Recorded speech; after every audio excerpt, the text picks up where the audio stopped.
Hey guys, it's Karina here with another video. So today I'm going to be talking about evolution. So I used to be very anti-evolution and didn't believe in it because a lot of Christians told me it wasn't true. And recently I've been doing a lot of research, and one of the things I discovered is there is more research and evidence proving evolution than there is gravity, which just blows my mind.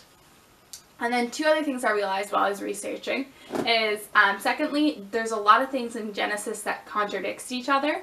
And then the third thing I discovered is something that disproved my anti-evolution theory. So I was very anti-evolution because I had this theory that giraffes, they used to have short necks, and they couldn't reach the branches and the leaves to eat. And then they developed long necks to eat the leaves. And all the short-necked giraffes went extinct. So now there's no short-necked giraffes today. So my question was always, why is there still apes?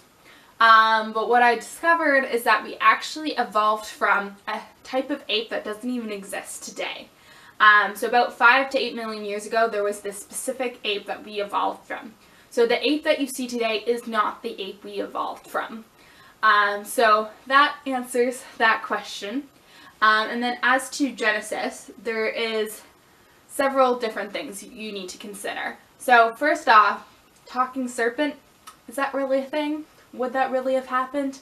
I think one thing we should consider is, are the stories in Genesis just myths to help us understand humanity? I think it's possible. I think it's very possible that they were just there to help us understand humanity.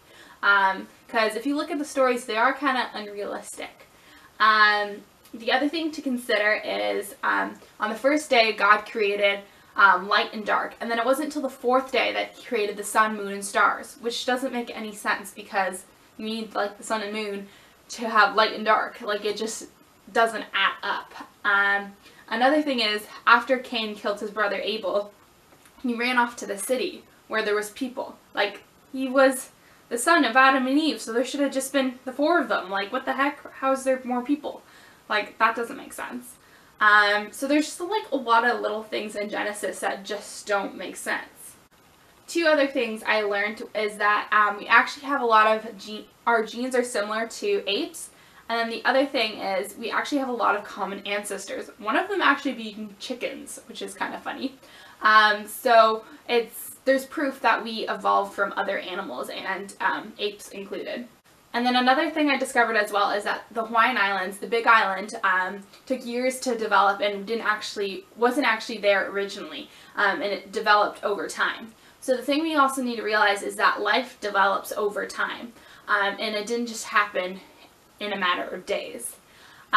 So these are all things to consider, and I think we should be open to the idea of evolution and open to the idea of science and faith, and that they can be tied together. Also, just one thing I wanted to mention as well is there's a great Christian YouTube channel. It's called Biologos, and it answers a lot of questions about evolution and how evolution can be tied in with faith and how they can work together and work in harmony together. So I think that we should have an open mind when it comes to evolution, and just an open mind in general when it comes to anything in Christianity. So yeah, consider this stuff. Let me know what you think in the comments below. Like this video, subscribe to my channel, and I will have links in the description box of sources I use and that YouTube channel I just mentioned.